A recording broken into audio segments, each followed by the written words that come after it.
tal, chicos? Mi nombre es Eder y en esta ocasión veremos el tema de números primos. ¿Qué son los números primos, chicos? Los números primos van a ser números, ¿vale? Números naturales, los cuales tienen la característica, ¿sale?, de que solamente se pueden dividir entre uno, ¿sale?, entre el número 1 y entre ellos mismos, como lo son, por ejemplo, el número 2, ¿sale?, el número 3, 5, 7, 11, etc. ¿Sale? Por ejemplo, el número 4 no es un número primo. ¿Por qué razón? ¿Se puede dividir entre 1? Sí, la división es 4. ¿Se puede dividir entre 4? También, la división es 1. Pero hay más números que lo dividen, como por ejemplo el 2. ¿Sale? Si ustedes dividen 4 entre 2, les queda 2. Y entonces ya hay más números que lo dividen. ¿Sí está bien? Por esa razón, el 4 no es número primo, lo mismo le pasaría al 6, al 9, etc. ¿Vale? Bueno, ok, ahora chicos, vamos a ver esta parte de criterios de divisibilidad. ¿Qué son y para qué nos sirven los criterios de divisibilidad?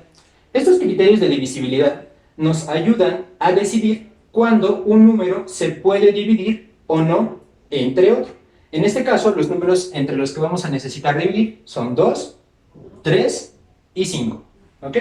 ¿Por qué estos números? Estos son los números más comunes que vamos a utilizar nosotros a la hora de resolver cierto tipo de ejercicios. ¿Vale? Entonces, ¿cuáles van a ser los criterios, chicos? Bueno, para saber nosotros si un número se puede dividir entre 2, lo que tenemos que hacer es fijarnos en el último dígito, es decir, en el dígito de las unidades. Y deberá terminar en alguno de ellos.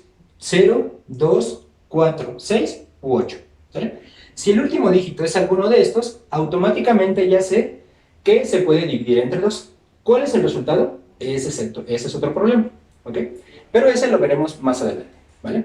Por ahorita lo que me interesa es saber si se puede dividir o no. ¿Ok? Ahora, para el número 3, lo que tenemos que hacer es sumar los dígitos. ¿Sí? Si la suma de los dígitos me queda alguno de los números 3, 6, 9, 12, 15, 18, etc., algún múltiplo de 3, el número se va a poder dividir entre 3. ¿Ok? Y para el número 5, los dígitos en los que tiene que terminar debe de ser 0 o 5. Si el dígito de las unidades es alguno de ellos, el número se podrá dividir entre 5. ¿Sale? Entonces, veamos lo que acabamos de decir aquí en unos numeritos, en algunos ejemplos, para poder entender lo que estamos diciendo. ¿Sale? Ahora, por ejemplo, 135. ¿Termina el último dígito en alguno de los que dijimos aquí? Pues no, termina en 5. Entonces, este número no se puede dividir entre 5. ¿Ok? 135 se podrá dividir entre 3. Habrá que sumar los números de los dígitos para poder corroborar. Entonces, 1 más 3 son 4, más 5 son 9. En efecto, este número se puede dividir entre 3. Y como este número, 135, termina en 5, también se puede dividir entre 5. ¿Ok? Entonces, fíjense que estos criterios son bastante sencillos y útiles a la hora de resolver cierto tipo de problemas. Vayamos con el 34. Perdón, 24. Entonces, en el 24, el número 2, pues sí, lo divide porque termina en 4. Ahora, para saber si se divide entre 3, sumamos 2 y 4, eso me da 6. También se puede dividir entre 3, pero como no termina en 0 o 5, no se puede dividir entre 5. ¿Ok? Vayamos con el 50. Termina en 0, se puede dividir entre 2. La suma de los dígitos es 5, ya no se puede dividir entre 3. ¿Ok? Y como termina en 0, de nueva cuenta, podemos dividir entre 5. ¿Ok? Entonces, esta es la parte de los criterios de divisibilidad. ¿Sale? Para esto me sirve, para decidir de manera rápida y sencilla cuándo puedo dividir un número entre otro. ¿Sale? Ahora, ¿para qué nos va a ser de utilidad esta parte? Pues bueno, veamos un tema que se llama descomposición o factorización en números primos. ¿Sale? ¿A qué hacemos referencia con este tema? Bueno, cualquier otro número, ¿sale?, de los que no mencionamos aquí, de los números primos, cualquier otro, como por ejemplo el 4, 6, 9, 15, 30, 50, etc., aquellos que no son números primos, se les llama números compuestos. ¿Okay? Entonces, todo aquello que no es primo se le llama número compuesto. ¿Okay? Y estos números compuestos tienen una característica. ¿Sale? ¿Cuál es esa característica? Bueno, por ejemplo, aquí el 90 es un número compuesto y este número tiene la característica, y de hecho todos los demás, de que existen números primos que multiplicados me darán 90. Ojo, no necesitan ser solo dos, pueden ser más y no necesitan ser todos diferentes, se pueden repetir. ¿Ok? Veamos el ejemplo. Entonces, 90 se podrá dividir entre 2. Siempre es recomendable que ustedes empiecen desde el más pequeño para llevar un orden. ¿Ok? Entonces, 90 se puede dividir entre 2, sí, porque termina en 0. ¿Están de acuerdo? Ahora, hacemos la división. El resultado es 45. 45 se puede volver a dividir entre 2, ya no, ¿sale? Termina en 5. Entonces, vamos con el siguiente número primo, que es 3. 45, si somos sus dígitos, 4 más 5 me da 9, se puede dividir entre 3, ¿sale? En este caso, la división da 15, y me pregunto, ¿el 15 se puede dividir entre 3? Sumamos los dígitos, 1 más 5, 6. Si se puede, y hacemos la división, es 5. ¿Vale? El 5 se puede dividir entre 3, ya no, porque la suma da 5. Entonces vamos con el siguiente número primo. En este caso el 5 se puede dividir entre 5 y nos da 1. ¿Sale? Cuando nosotros terminamos con 1, ahí es cuando nosotros sabemos que terminamos nuestra descomposición en números primos. ¿Sale? Ahora, ¿cuál es la manera de escribir esta descomposición? El 90 lo vamos a escribir de la siguiente manera. Vamos a poner todos los números primos diferentes. Es 2, 3 y 5. ¿Ok? Ahora, los que se repiten, como el 3, lo que vamos a hacer es poner el número de veces que se repite de exponente. Entonces aquí pondremos un 2. Y ya está. Con eso hemos terminado nuestra factorización en números primos. Veamos otro ejemplo. En el caso del 72, se puede dividir entre 2 porque termina en 2. La mitad nos da 36. ¿Están de acuerdo? Ahora, termina en 6. Es otra vez un número par. Podemos dividir entre 2 de nueva cuenta. La mitad de esto nos da 18. ¿Sale? Este 18, de igual manera, se puede volver a dividir entre 2. Hacemos la división. Nos da 9. Este 9 ya no se puede dividir entre 2. Entonces vamos con el siguiente número primo, que es 3. La división nos da 3. Y este 3 solamente se puede dividir entre 3. Con lo cual, la división nos da 1. De igual manera, llegamos a 1, hasta ahí termina, y escribimos nuestra factorización en números primos. ¿Cómo lo escribimos? De nueva cuenta. Ponemos los números diferentes, en este caso son solamente 2 y 3, y el número de veces que se repita va de exponente. Se repite 3 veces, lo ponemos arriba del 2, ¿sale? Ahora, el 3 se repite 2 veces, lo ponemos arriba del 3. Y terminamos nuestra factorización en números primos. ¿Ok? Bueno, veamos ahora la parte del máximo común divisor y mínimo común múltiplo. ¿Sale? En el caso del máximo común divisor, estas tres palabras, máximo común divisor, se refiere a lo siguiente. ¿Sale? Imagínense que yo les doy los números 45 y 60. ¿Qué estoy buscando cuando yo les digo encuentren el máximo común divisor? Lo que estamos buscando en el máximo común divisor es el número más grande que divide tanto a 45 como a 60 al mismo tiempo. ¿Ok? Entonces, eso es lo que estamos buscando. ¿Vale? Ahora, vamos a utilizar un procedimiento similar a lo que utilizamos en la descomposición de números primos. ¿Sale? Por ejemplo,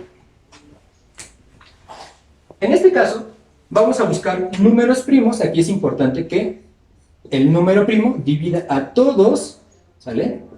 A todos los que tengo en mi lista. Bien, entonces, si yo voy a poner un número primo aquí, este número primo debe de dividir a 45 y debe dividir a 60, ¿sale?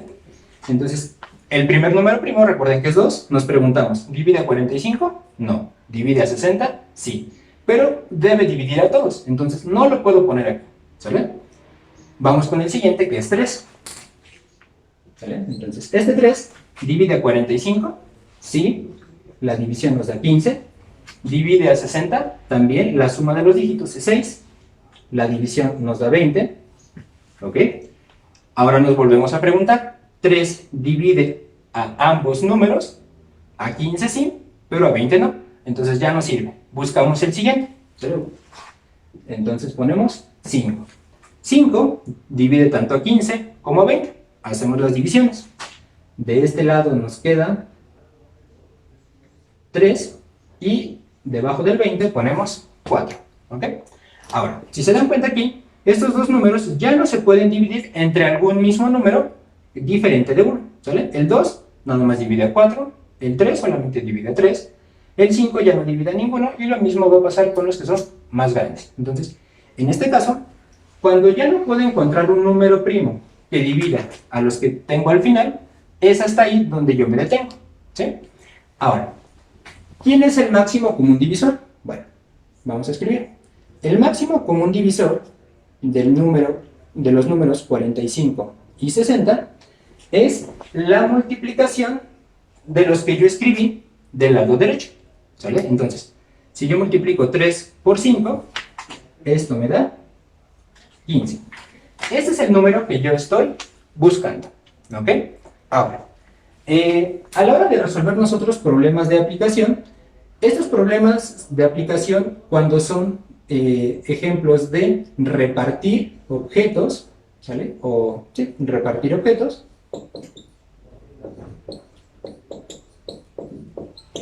es cuando vamos a utilizar máximo común divisor. ¿Sale? Más adelante veremos un ejemplo. Ahora, pasemos al mínimo común múltiplo. ¿Sale? Entonces, ¿qué es el mínimo común múltiplo? Otra vez, tenemos los números 240 y 80. ¿Sale? ¿Qué estoy buscando con el mínimo común múltiplo? Lo que yo estoy buscando con el mínimo común múltiplo es ahora el número más pequeño que se puede dividir entre 80 y entre 240. ¿Sí? Entonces, ¿cómo vamos a encontrar ese número? De igual manera tenemos que utilizar números primos. A diferencia del máximo común divisor, ya no necesito que divida a todos, solamente tiene que dividir a alguno de ellos. Eso es importante que noten la diferencia. ¿Sale? Entonces ya no necesito que divida a los dos, con que uno se pueda dividir es más que suficiente. ¿Sí? Entonces, empecemos. Por ejemplo, el 2, que es el primer número primo, divide tanto a 80 como a 240.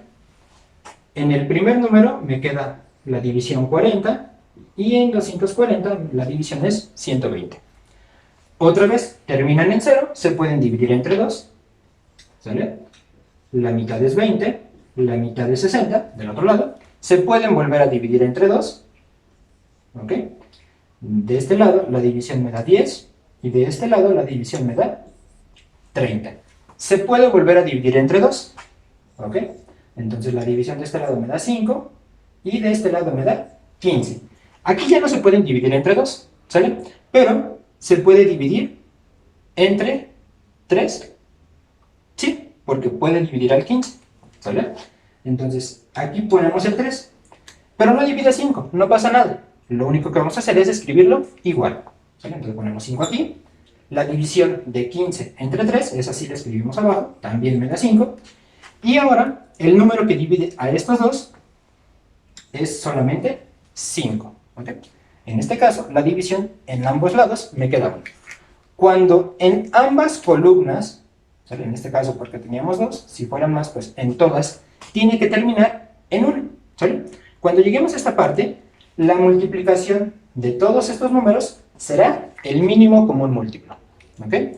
Entonces, ¿quién es el mínimo común múltiplo de los números 240 y 80? Mínimo común múltiplo de 80 y 240, pues multiplicamos, ¿sale? 5 por 3 son 15, 15 por 2, 30, 30 por 2, 60, por 2 son 120, por 2, 240. Entonces, ese es el número más pequeño, ¿sale? Que se puede dividir entre 80 y 240. ¿Sale, chicos? Entonces, ¿para qué nos va a servir a la hora de resolver problemas de aplicación el mínimo común múltiplo? Este mínimo común múltiplo nos va a servir para resolver problemas donde tengamos que buscar o encontrar, ¿sale?, coincidencias.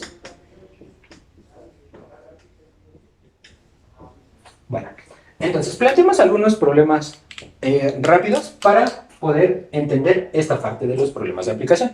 Por ejemplo, si yo digo, para una fiesta tengo 60 rebanadas de pastel, 30 bolsas de dulce y 120 vasos de refresco. ¿Cuántos invitados puedo tener de tal manera que pueda repartir los tres tipos de objetos, ¿sale? De manera exacta? Pues bueno, tendré que utilizar mínimo común múltiplo, ¿ok? En cambio, si yo les digo, no sé, Martín va al doctor cada 15 días y Andrés va al doctor cada 20, ¿dentro de cuántos días se volverán a encontrar si hoy estuvieron ambos en la consulta? ¿Ok? Entonces, estoy queriendo encontrar una coincidencia, tengo que utilizar mínimo común múltiplo. Bueno, chicos, entonces, espero les haya quedado claro. Recuerden que si tienen alguna duda, algún comentario, lo pueden dejar abajo. Y no olviden suscribirse, darle like y activar la campanita para recibir los siguientes videos. Pues bueno, esto es todo por mi parte, chicos. Me despido y nos vemos en la próxima.